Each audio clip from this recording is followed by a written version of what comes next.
আসসালামু আলাইকুম। আমি জিহাদ নুর যেতে হবে বহুদূর জয় থেকে আপনাদের দোয়া। গেল একদিন আগে একটা ভিডিও বানিয়েছিলাম ডেভিড মিলার বা টিম ডেভিড, তারপর হচ্ছে সুনীল নারিন।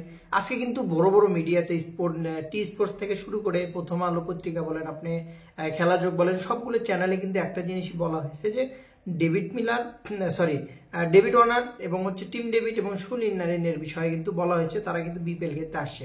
কাহিনীটা কি একটু বলে নেই, সেটা হচ্ছে তারা আসার সম্ভাবনা আছে। এখনো যে 100% আসবে এরকমটা না, তবে আসার সম্ভাবনা খুবই খুবই খুবই মানে কাছে, যাকে বলে 90%। একটা কথা জানি যে খুলনার কিন্তু আজ থেকে 2 মাস আগে কিন্তু একটা খুলনার ম্যাচ হয়েছিল। সেই ম্যাচটাতে কিন্তু অ্যালেক্স রোজ নামে একজন ব্যাটসম্যান আছে, অলরাউন্ডার, বলও করতে পারে, আপনারা হয়তো বা চেনেন, ইতিমধ্যে জানেন, এর আগেও বিপিএল খেলেছে। তো তার সাথে কিন্তু সে কিন্তু অস্ট্রেলিয়ান। সো সে যে জিনিসটা প্রেস ব্রিফিং হয়েছিল, অর্থাৎ কনফারেন্স যেটা হয় বিপিএল এর প্রত্যেকটা ম্যাচ শেষে যেটা প্রেস কনফারেন্স হয়, সেখানে কিন্তু সে বলেছিল যে হয়তো বা আজকে কিন্তু বিগ ব্যাশের ফাইনালটা হয়ে গেল, সেখানে কিন্তু হেরে গেছে আজকে ডেভিড ওয়ার্নারের টিম। তো আজকে থেকে কিন্তু মোটামুটি বলা যায় বিগ ব্যাশের পর্দা কিন্তু নামলো। তো সেখান থেকে কিন্তু অনেকগুলো প্লেয়ার ফ্রি হয়ে যাবে, অনেকগুলো প্লেয়ার তারা অনেক জায়গায় তারা নতুন করে চুক্তি করবে। যেমন ধরেন টিম ডেভিড ফ্রি হয়ে গেল, ডেভিড ওয়ার্নার ফ্রি হয়ে গেল, ম্যাথু হোয়েড ফ্রি হয়ে গেল। তো এরকম ভাবে যদি বাংলাদেশের ফ্র্যাঞ্চাইজি যারা আছে, অর্থাৎ অলরেডি তো রংপুর, বরিশাল অলরেডি কোয়ালিফাই করেছে, বাকি আরো 2টা টিম, অর্থাৎ চিটাগাংয়ের সম্ভাবনা এখনো আছে, রাজশাহীর সম্ভাবনা এখনো আছে, খুলনাও কিন্তু সম্ভাবনা এখনো আছে, আজকে যদিও বরিশালের কাছে হেরেছে। তো যখন 4টা টিম কোয়ালিফাই করবে, তাদের ক্ষেত্রে একটা জিনিস ধারণা করা হচ্ছে যে বড় বড় ক্রিকেটার আসবে। তবে স্পেশাল যেটা, সেটা হচ্ছে যে রংপুরের কথা, রংপুরে সুনীল নারিন আসবে, এই কথাটা মোটামুটি বলা যায় যে আসবে, আশা করা যায়।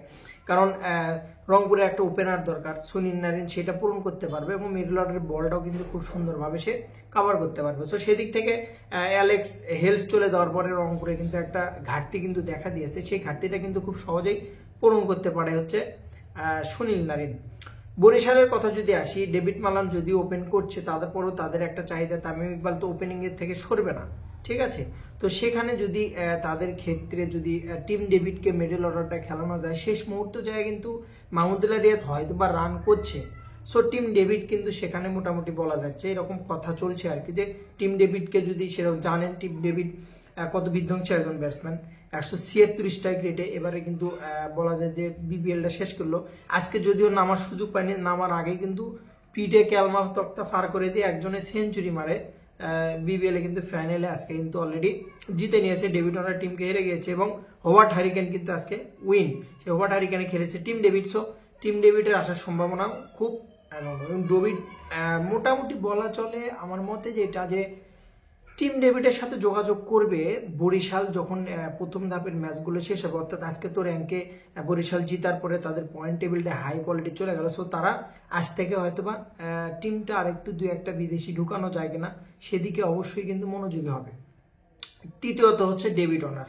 ডেভিড ওয়ার্নারের বিষয়ে যতটুকু শোনা যাচ্ছে, সব মিলে ডেভিড ওয়ার্নারের বিষয়ে রংপুরও তাকে নিয়ে অনেকটা চাহিদা, এবং বলা চলে যেহেতু খুলনা যেহেতু অ্যালেক্স রোজ আছে এবং অ্যালেক্স রোজের সাথে মোটামুটি ডেভিড ওয়ার্নারের কিন্তু একটা ভালো একটা রিলেশন আছে। সো সেদিক থেকে ডেভিড ওয়ার্নারকে কিন্তু খুলনাতে আসতে পারে এরকম সম্ভাবনাও আছে। যদিও আজকে খুলনা হারলো, যদিও আজকে ম্যাচটা খুলনার জন্য খুবই ইম্পর্টেন্ট ছিল, আজকে যদি জিততে পারতো খুলনা, অনেকটাই বলা যায় স্যাটিসফাই, এবং বলা যায় যে কোয়ালিফাই করার সম্ভাবনা খুবই দ্রুত ছিল, মানে বলা যায় পয়েন্ট তাদের এতটা দরকার ছিল আজকে, ভেরি ভেরি ইম্পর্টেন্ট ছিল। বাট এমন ফিট হয়েছে আজকে বরিশাল, এবং ডেভিড মালানের গতিতে কিন্তু খুলনা হেরে গেছে। তো ডেভিড ওয়ার্নারের যে বিষয়টা, তাকে অবশ্যই খুলনাতে আশা করা যাচ্ছে। যদি খুলনা আউট হয়ে যায়, অবশ্যই সুপার 4-এর যে কোনো একটা টিমে ডেভিড ওয়ার্নার থাকবে, এটা মোটামুটি বলা হচ্ছে। তো দেখা যাক, এমনিতে পেমেন্ট প্রবলেম, এমনিতে সমস্যা, এমনিতেই বিপিএল এর নানান কথা। তো সেদিক থেকে যদি এরকম